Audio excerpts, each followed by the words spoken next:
भाषण है वो नाम जप नहीं कर सकता। अश्लील वचन बोलने वाला और झूठ बोलने वाला निरंतर नाम जपक नहीं हो सकता। नाम उसकी जिह्वा पे चलेगा ही नहीं, क्योंकि बढ़े और भजन बचे और भजन पचे तो झूठ बोलना छोड़ो।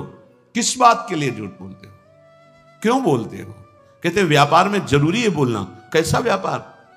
अरे हम इतने की वस्तु लाए, इतने को बेचते, तुम्हें लेना हो लो, नहीं तो ठीक है। हरि भरण पोषण करने वाले वो आएंगे तुम्हारे ग्राहक बनकर, क्योंकि तुम सत्य पे चल रहे हो तो सत्य तुम्हारा व्यापार बढ़ाएगा। अभी तुम असत्य से चल रहे हो तो तुम्हें लगता है कि हमने 500 रुपया मुनाफा कर लिया, पीछे आएगा 5 लाख का हिसाब। ऐसे रोग बढ़ेंगे, ऐसी समस्याएं आएंगी बेमतलब, ऐसे कि 5 लाख चले जाए। जोड़ते रहो, झूठ बोल बोलकर पाप इकट्ठा करते रहो और दुख भोगते रहो। लास्ट समझो इस माया बंधन का। तो असत्य झूठ बोलना, उपासक तो सावधान ही रहे। क्यों झूठ बोलते हो? क्या कमा लोगे? क्या कमाने आए हो? नाम तो झूठ बोलने वाली वाणी में नाम नहीं चलता। तुम झूठ बोलना देखना, तुम्हारा नाम चल रहा है क्या निरंतर? और अगर नाम चलने लगा तो डर लगेगा झूठ बोलने में, पाप करने में भयभीत हो जाओगे, कहीं ये नाम छूट गया तो अब वो आगे बढ़ जाएगा। 9 दूसरे की निंदा, एक स्वभाव बनता जा रहा है लोगों का। समझ ही नहीं पा रहे कि हमसे पाप हो रहा है। जहां बैठे तो किसी की भी निंदा करना शुरू कर देते, चाहे वो साधु हो चाहे वो वैष्णव हो। तुम्हारी पार्थिव दृष्टि है, तुम साधु को कैसे पहचान सकते हो? चश्मा अगर काला लगा हुआ है तो तुम्हें सामने काली माया ही नजर आएगी। त्रिगुण माया का चश्मा लगाए हो तो तुम्हें त्रिगुणात्मिका माया ही दिखाई देगी, तुम्हें उसकी स्थिति नहीं, क्योंकि स्थिति प्रज्ञ को स्थिति प्रज्ञ ही जान सकता है। त्रिगुणातीत अवस्था को त्रिगुणातीत अवस्था का पहुंचा हुआ ही जान सकता है। तुम बाहरी दृश्य देखते हो और उसी को तुम निंदा करके गान करने लगते हो तो तुम्हारे सारे सुकृत नष्ट हो जाते हैं। मूर्ख दूसरे की निंदा करके उसके सारे पाप अपनी खोपड़ी पे ले लेता है, बोझा बना नरक को जाता है। जन्मों के पुण्यों का एक क्षण में नाश हो जाता है। भक्त निंदा करने वाले को वाणी संभाल करके किसी की निंदा न निकलने पावे। जहां किसी की प्रशंसा हो रही होती है, कोई वर्णन करने लगे तो हमारे अंदर की मलिनता, हाँ ऐसा तो है पर वो ऐसा ऐसा, लेकिन ऐसा, निंदा शुरू कर देते हैं। वो बहुत घातक है, बहुत हानिकारक है। जिसकी निंदा कर रहे हो उसके जितने पाप हैं वो तुम्हारे ऊपर आ रहे हैं, तुम्हारे सुकृत नष्ट हो रहे हैं। इसलिए तो संत जनों ने कहा, स्वस्थ होकर दीर्घ काल तक हमारी निंदा करो, भगवान तुम्हारा मंगल करें। ये साधो निंदक मित्र हमारा। क्यों? जो हमें शारीरिक दंड भोगना था वो निंदा करके ले लिया। कई बार आपको सुनाया है कि निंदा बहुत घातक। एक बार भगवान वशिष्ठ जी अयोध्या के जो चक्रवर्ती सम्राट होते गए, उनके कुल गुरु बहुत समय से, तो एक राजा पूर्व प्रारब्ध के अनुसार उनके शरीर में गलित कुष्ठ हुआ। चक्रवर्ती सम्राट बलयुक्त सब थे पर पूरे शरीर में कुष्ठ ऐसा, और वो पूरा ढक करके जाते सभा में बैठ। तो कहा, गुरुदेव वशिष्ठ जी से कोई उपाय नहीं है, औषधि काम नहीं करती, आप सर्वज्ञ हैं, कोई उपाय है जिससे ये शरीर स्वस्थ हो जाए? हाँ एक उपाय है, पूरा नगर तुम्हारी निंदा करने लगे तो तुम्हारा शरीर स्वस्थ हो जाए। तो भगवान क्या करूं जिससे निंदा? बोले ऐसा करो, जो तुम्हारे बड़े भ्राता युद्ध में मारे गए, वीरगति को प्राप्त हुए, उनकी जो पत्नी है, तो तुम रात्रि के 8 से 10 बजे तक उनके महल में नित्य जाओ और उन्हें भगवान का पावन चरित्र सुनाओ और बस चले आओ। अब वो वहां जाते, 2 घंटे भगवान की चर्चा सुनाते, फिर प्रणाम करके आ जाते। धीरे धीरे बात फैलने लगी, कितना नीच प्रवृत्ति का है कि मां के समान बड़े भ्राता की बहू को भी नहीं छोड़ा। रोज रात्रि में राजा 8 से 10 बजे तक जा, पूरा नगर निंदा। अब धीरे धीरे हाथ शरीर सबका वो कुष्ठ गायब होता चला गया। अब तो इतनी निंदा उनकी कि जहां से वो निकलते वहां, अरे राजा बनने लायक है, ऐसे ऐसे। वशिष्ठ जी का, प्रभु अब सहन नहीं होता। बोले सब निकल गया है, बस शांत रहो, चेहरे का रह गया, 2-4 दिन 10 दिन और सह लो, और शाह तो बस चेहरे का भी खत्म, नाक पे केवल रह गया। तो उनका, भगवान अभी नाक पे। बोले ये नहीं जाएगा। बोले क्यों? क्योंकि हम हैं अयोध्या में, हम भी हैं, हम तुम्हारी निंदा करेंगे नहीं, इतना सहना पड़ेगा। समझ लो, तुम जिसकी निंदा करते हो उसके पाप अपने ऊपर ले रहे हो। काहे को? तो ये जो जिनकी दुर्गति होनी है, जो अपने जीवन का नाश करने वाले लोग हैं। ये 24 दोष होते हैं। 9वां है निंदा दूसरों की। ये बहुत ही घृणित प्रवृत्ति होती है। ये पराये पापों को अपने ऊपर लेते हैं। जिनकी निंदा करते हैं उनके सारे पाप अपने ऊपर ले लेते हैं, इसलिए बचो पर निंदा से। 10वां व्यर्थ में बहुत बोलने का स्वभाव होना। कुछ ऐसे होते हैं स्वभाव के, अगर शुरू हो गए तो हाथ जोड़ के भी कहो कि शांत रहो तो बंद नहीं होंगे, पूरी गैस निकल जाए। और बेमतलब की बात ऐसे है, बेमतलब की बात है, मतलब कोई उनका अस्तित्व तो नहीं है। पीछे बीती बातें, व्यर्थ की कल्पनात्मक बातें, आगे की कल्पनात्मक बातें, जिनका कोई अस्तित्व तो नहीं। बचो ऐसे लोगों के संग से। आप अपनी वाणी को तो संभालें ही, ऐसे कुसंग का भी त्याग करें। बहुत बोलने से शक्ति क्षीण होती है, वाणी अपवित्र होती है, समय नष्ट होता है, बुद्धि भ्रष्ट होती है। बोले चले जाओ। वाणी एक अमूल है, जो कोई बोले जान, ये तराजू तौल के तब मुख बाहर आन। ताते मौन रहनो उचित है, जब बोले तो भगवत चर्चा या उसकी समस्या का समाधान, सत्य को जानने, नहीं तो बस राधा राधा राधा। कम बोलो, जरूरत क्या है, उचित उत्तर दे दो, नहीं तो नहीं। हमने देखा है महापुरुषों को। प्रणाम, राधे श्याम, श्री हरिवंश, देखा भी नहीं, उत्तर भी नहीं, मन से कर दिया। उधर देखा भी नहीं, बात कर रहे हैं, नाम चल रहा, चल दिए, आगे घेर के खड़े हो, चल, कोई उत्तर नहीं, कोई उत्तर ही नहीं। पूरे जीवन में देख कोई उत्तर नहीं, न शुभ न अशुभ, न भागवतिक न प्रापंचिक। ताते मौन गहनो उचित। यदि इतनी धैर्यवृत्ति नहीं है तो फिर उचित विचार करके जो आवश्यक हो बोल दो, अन्यथा नहीं बोलने की जरूरत है। आप भगवत प्राप्ति के मार्ग में हैं, आपको एक एक श्वास, एक एक सेकेंड संभाल कर सत्य सच्चिदानंद प्रभु के चिंतन में लगाना है। पर ये जो दुर्गति को प्राप्त लक्षणों वाले हैं, ये बस व्यर्थ की बातें बोलते रहते हैं। बहुत बोलने से तुम्हारी शक्ति क्षीण होती है। तभी जो बहुत बातें बनाने वाला होता है, वाणी का प्रभाव नहीं पड़ता। नहीं, एक बार जो हृदय से अनुभव करके बोलो, पूरे विश्व में छा जाएगा। और भला तो आपकी वाणी जाके उसको प्रपंच से निकाल लेगी। ब्रह्म ऋषियों की वाणी ऐसी सामर्थ्यशाली होती, बहुत शांत, निरंतर भगवत चिंतन हो। जो बोले तो हृदय की ग्रंथि को खोले, वो वाणी। जो 4 लोग बैठ करके भगवत विमुख चर्चा करते रहते हैं, बहू बेटी परिवार इनकी उनकी, ये समय को नष्ट करते हैं, व्यर्थ का समय जाता। ऐसे लोगों के बीच में न बैठना चाहिए न सुनना चाहिए। बस वही देखो, कभी ऐसे लोग जब बैठे हों, उनकी चर्चा हो रही हो, तो वहां एक बार भी राम कृष्ण हरि कोई नाम नहीं होगा, कोई भगवत चर्चा नहीं। बस वही घर द्वार परिवार प्रपंच सब वही चलता रहता है। बचो इस माया के बंधन से, काटो नाम के कीर्तन से, काटो इसे भगवत गुणगान गायन से। ये अपवित्र जिह्वा व्यर्थ का भाषण, निंदा पर चर्चा करने ना पावे। राधा राधा राधा, थका दो इसको।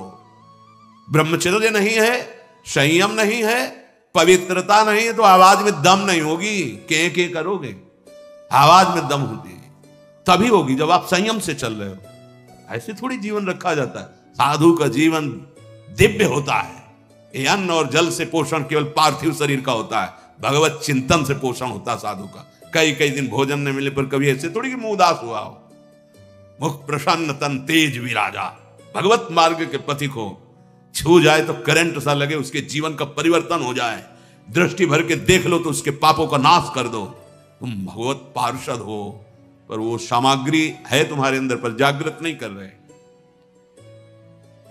ये जो समय को नष्ट करने का स्वभाव बन गया है, व्यर्थ की बातें, व्यर्थ की क्रियाओं, भाई छोड़ो।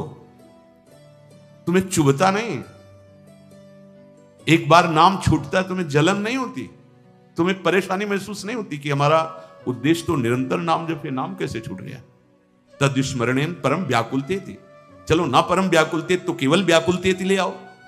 तुम्हें यह तो पश्चाताप होना चाहिए कि नाम छूट रहा है, हम व्यर्थ की बात में समय नष्ट कर रहे हैं, नाम छूट रहा है। ये जो परिचर्चा करते रहते हैं, इनका राग द्वेष पुष्ट होता रहता है, और जिसका राग द्वेष पुष्ट होता है दुर्गति पक्की है। 12वां क्रोध।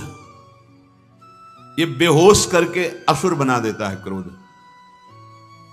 वाणी का रंग बदल जाएगा। जहां क्रोध का प्रादुर्भाव हुआ तो रुक्ष वाणी, कठोर वाणी, तीखी वाणी, हृदय को बेदने वाली, समझ जाओ क्रोध आ गया। अशुद्ध भाषा प्रारंभ हो जाएगी, कठोर भाषा होने लगेगी, ऐसी तीक्ष्ण जो हृदय को बेद दे जाकर। और अगर ना संभल पाया तो बुद्धि फिर हिंसा पे उतर जाएगी, मार पीट, जान से मार देना। ये क्रोध बहुत ही घातक वस्तु, ये दुर्गति कराता है, सीते नरक का द्वार है। कामः क्रोधा तथा लोभा तस्मादेत्रयम् त्यजेत, ये त्रिविधम नरकस्येदम द्वारम नाशन मात्मना। ये आत्मस्वरूप को घोर बंधन प्रदान करने वाले हैं। क्रोध, जब क्रोध आवे तो मौन का आश्रय पक्का लो। अगर वाणी खोल दी आपने तो मानो आग में आपने पेट्रोल डाल दिया, डीजल डाल। वो ऐसी भड़काऊ वस्तु वाणी है, फिर तो नहीं संभल पाओ। मौन, अब अंदर से आ रहा है कि बस इसको गाली दो ही, इसको कड़ुआ बोलो ही, बस अंदर राधा राधा राधा राधा राधा राधा, उसकी सुनो मत, शांत हो जाएगा। वहां से चल दो बिल्कुल। अगर कड़ुआ बोले तो इसका दुरुक्ति, क्रोध का बल क्या? दुरुक्ति माने गाली, कड़ुए वचन, कठोर वचन, हृदय को दुख पहुंचाने वाले परुख वचन मत बोलना। अगर भजन सिद्ध करना है, भजन बढ़ाना है, तो जब क्रोध आवे, कड़ुआ बोलने का मन हो, बिल्कुल दांत बांध लो, ऐसे नहीं खोलना, मानो वाणी है ही नहीं, हमारे नहीं बोलेंगे इस समय राधा राधा राधा राधा राधा राधा। ये क्रोध तुम्हारे भजन करने की प्रवृत्ति और भजन के प्रभाव दोनों को ढक देगा, दोनों को रोक देगा। काफी समय तक अगर चतुर खिलाड़ी परमार्थ के हो तो संभाल लोगे तुरंत, नहीं तो फिर वो काफी समय तक भजन का प्रभाव, एक हृदय बार बार वही चिंतन और वैर दृढ़ होने, और जब भजन की याद आएगी तो और द्वेष बढ़ेगा, इसने हमारा भजन रोक दिया, और गुस्सा आएगी, वो बिगाड़ देगा। क्रोध होश खो देता है, जिसके अंदर क्रोध आता है होश खत्म हो जाता है। 13वां, हिंसा, मारना, किसी भी जीव को मारना। ये इसीलिए सबसे प्रार्थना करते हैं, जहां तक शब्द कान में पहुंचे, कि जो लोग ये हिंसा, एक होता है हिंसा करना, और जैसे आप मानसला के पास तो हिंसा में सम्मिलित हो गए, वो हिंसा के समान ही माना जाता है। तो जो आप अभक्ष पदार्थ पाते हैं, जीवों की हिंसा होती, जो हमारे लिए निषेध किया गया है, जो हमारे लिए निषेध है, वो बिल्कुल ठीक नहीं। किसी भी जीव के शरीर को पका के खाना मतलब अपना नाश करना, अपने सुकृतों का नाश करना, अपनी आयु को व्यर्थ करना। भूल जाओ कि तुम बलशाली हो, कितने बलशाली हो, काम पर विजय प्राप्त करके दिखाओ, क्रोध पर विजय प्राप्त करके। लोभ मोह मद मत्सर तो तुम्हारे बल को समझे। शरीर बलशाली है, भोग तुम्हें गुलाम बनाए हुए, तुम समझते हो विश्व विजेता है। नहीं नहीं, मानो देह विषयों पर विजय प्राप्त करके भगवदानंद के लिए मिला है, और वो बल मिलता है पवित्र आचरण, पवित्र भोजन और भगवान नाम जप। इसीलिए सबसे प्रार्थना करते हैं, ये भूल भुलैया में मत भटको। तुम अविनाशी अजर अमर शरीर वाले नहीं हो, मरेगा तुम्हारा शरीर, और तुम जो ये पाप आचरण कर रहे हो भोगना पड़ेगा। अभी जो तुम तर्क उपस्थित करते हो कि हम नहीं खाएंगे तो कोई तो खाएगा, इसलिए हम ही खा लेते हैं, तर्क रखता है आत्मा की इच्छा को नहीं दबाना चाहिए। हाँ, अपनी आत्मा में कोई इच्छा ही नहीं होती, मूर्ख हो तुम। आत्मा समझते किसको?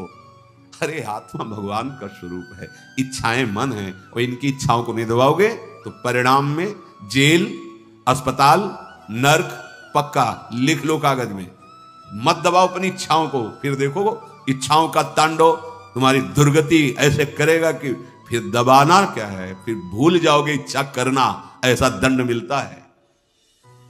हिंसा ये महापाप है। कोई भी ग्रंथ, कोई भी पंथ आदेश नहीं करता किसी जीव को कष्ट देने का। आचार्यों की, महापुरुषों की वाणी का अर्थ गलत निकाल करके हम मनमानी आचरण करते हैं, किसी भी महापुरुष की।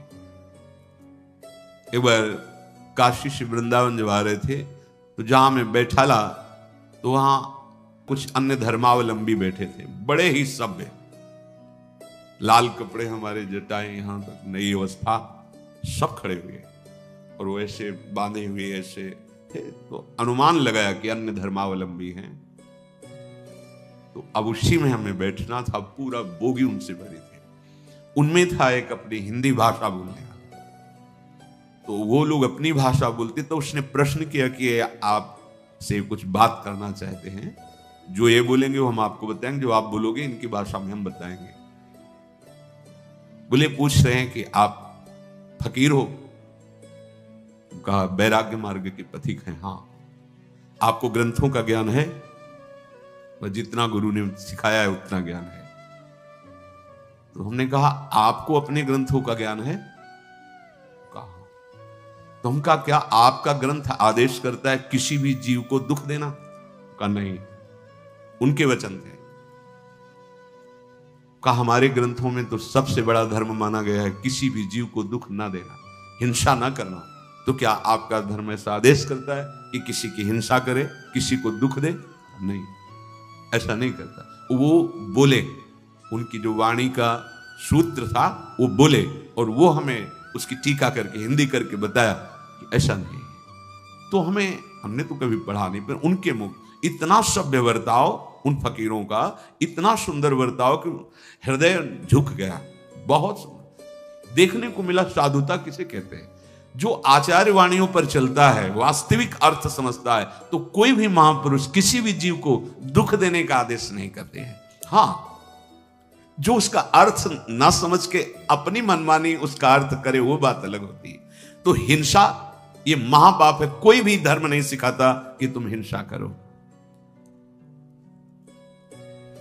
फिर 14 जो नंबर उसमें कह रहे हैं, जो पशुओं का, अन्य जीवों का निर्दयता पूर्वक मार करके आहार करना, ये निर्दयता, ये बहुत ही हानिकारक है, बहुत हानिकारक है।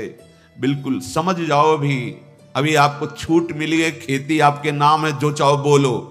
फसल जब काटोगे तब समझ में आएगा। अभी बीज पड़ा है, आग लगा दो, फसल होने ही नहीं पाएगी।